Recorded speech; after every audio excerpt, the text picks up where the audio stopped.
Good morning everybody and welcome back to another weekly recap. In a weekly recap I like to go over anything related to the old school RuneScape community this week. Now this week we are not getting a content update, no reason disclosed, but we should be back with the regular updates next week. However, we did get a very big poll blog for poll number 72, which I want to go ahead and have a look at, as well as this week there's been a lot of discussion about account sharing services, and there's some JMod responses I would like to go over as well. As always, I'll be going over anything related to the old school RuneScape community this week. I hope you guys enjoyed the video. If you do, I always appreciate it if you take the time to leave the video a like. Always helps out the YouTube algorithm. Let's get started. Now first up here we have poll number 72, which is very similar to the other game improvement polls that we've had over the last couple of months. They are mainly focusing on quality of life changes or other minor changes. But there's going to be a lot of them. So I'm really happy with these polls. I think they have a lot of positive changes in them, and poll number 72 is no different. Okay, so now first up here we have the costume room. The costume room has needed a bit of an update for quite a while now, and in the Gilnor Gazette, they proposed a rework for it.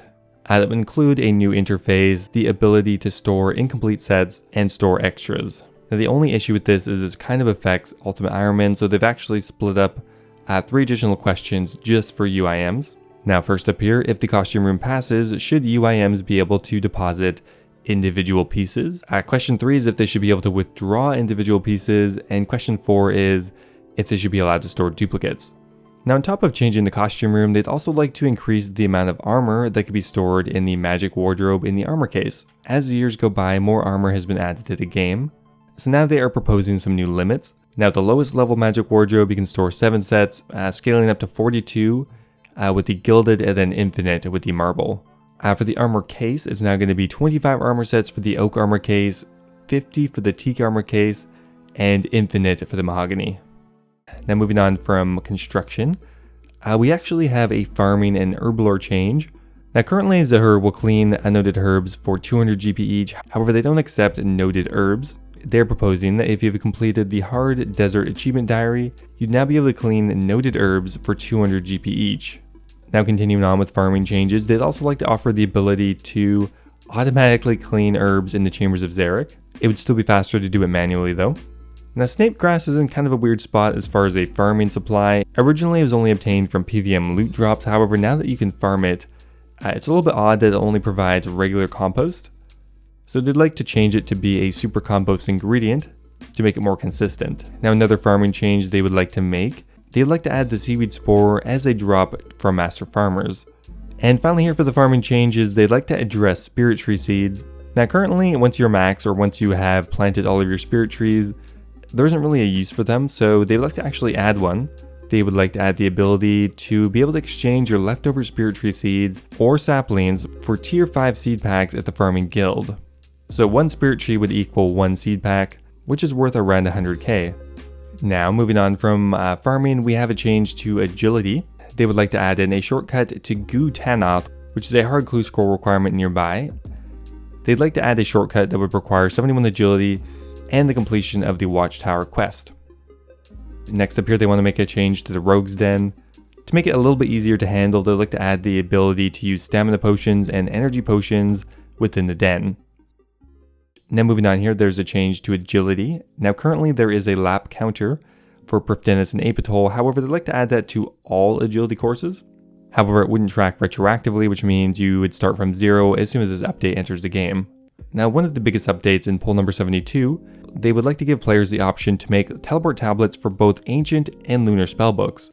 Of course the creation and use of the tablets would be locked behind their respective quests.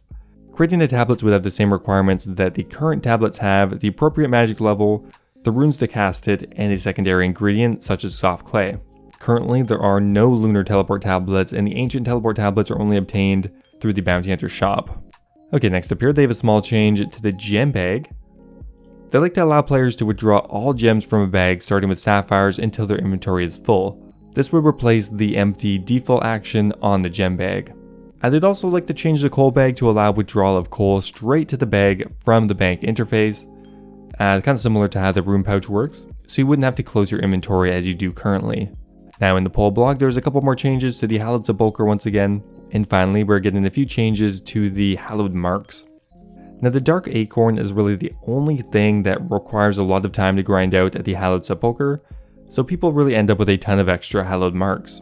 And then they'd like to propose the Hallowed Treasure Sack that would contain loot worth an average of around 100,000 GP. And in addition to that, if that question passes, they'd like to also guarantee 50 Amylized Crystal as part of the 100,000 GP value. Now because there's an added use for the Hallowed marks, they feel like they could reduce the price of the Dark Acorn, as it wouldn't be the only thing worth grinding there for. They want to decrease the cost of the Dark Acorn from 5,000 Hallowed marks down to 3,000. And if you already have one, you will actually be refunded the difference, so that's kind of nice to see. Now continuing on with the Sepulchre, all of the tools that you gain there, they'd like to actually add in a storage option for it. If this passes, you'd be able to store your tools with the Mysterious Stranger. Now when Darkmire was released, the Blisterwood tree actually offered a pretty decent woodcutting experience rate. However, it was subsequently nerfed after a couple of days. Now after a couple of months have passed, they have decided that they would like to actually revert that. Now previously it offered 76 XP per chop, and that's what they want to move it back to, again reinstating it as an alternative woodcutting training method. Okay, and the thing that everyone has been waiting for here, a buff to the Amulet of Blood Fury, and it's actually a pretty significant buff. Previously, the amulet would give you a 10% chance of healing 10% of the melee damage done. However, they want to change it to be a 20% chance of healing 30% of the damage inflicted, so essentially it is 6 times more effective. Okay, another popular request is they want to actually make the Dark Graceful set look darker. Purely cosmetic, but I think a lot of people want that. And that is it for Darkmire. Now moving on to a couple of miscellaneous questions here. Now with the release of the Ferox Enclave, the old Clan Wars area is looking kind of empty, so they actually want to move in a couple of hill giants, custom made for Al-Kharid. The only difference is they would drop steel scimitars and iron med helms, which is a slight variation. And that's pretty much it, guys. That is all of poll number 72, a lot of good changes in there, but let's move on. Now one thing that's kind of on the hot plate this week is account services, or the account services Discord.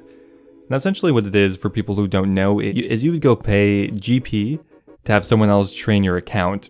So you'd pay 20 million GP to have someone train your Ironman for a couple of days doing quests and a couple of other random things. It's very strange, and a lot of people think that it is pretty much close to botting, and account sharing is against the game rules. Now as it stands currently, it's a bit of a gray area because they are paying with GP. It's not real world trading directly, but it is very controversial. And I think we all know that most likely there is some real world trading going on as well. Now this week we did get an update from Mod Sween. Not a lot of information, but here is the statement. Hey all, I want to be clear that this subject is being discussed internally and isn't being ignored. I know there's rightfully a call for clarity and a move away from ambiguity, and that's something we want to provide as soon as possible. First up, they need a lot more alignment internally to ensure that the messaging, statements, and clarification of the game rules has the answers, details to action, and explanations of why. Just a generic statement, but I guess it's good that they are at least acknowledging it. They mention how they can't really control third-party services like YouTube or Discord, so the best that they could probably do is make it against the game rules, which would probably dissuade quite a few people, and then just start banning accounts for people who are caught. So in the end, we're still waiting for an actual statement here, but there is a bit of an update. Okay, and finally here, I always like to do a quick recap of the weekly Q&A. Now this week there was a couple of questions about skilling and a few other changes. Now first up here they talked about construction contracts and explained it a little bit more in depth. Now the primary design is actually based off of a design posted on Reddit. Effectively a company is moving to Gielinor to start upgrading some houses. However, they need help, so they're going to start contracting you out, and you're going to have to run around fixing up people's homes, and as you do that you're going to gain experience. Now the whole point of it is to provide a slower and cheaper version of the conventional construction training methods. Now as you're going to be running around a lot, you will have access to the NPC contact spell. Another question that got asked is, are they going to be adding the builder outfit with this? And yes, they are looking to do that. Now construction contracts are going to come with a unique set of rewards, and the only one they decided to kind of leak, or maybe it's a joke, I can't tell, is an equipable saw, which actually could be kind of useful.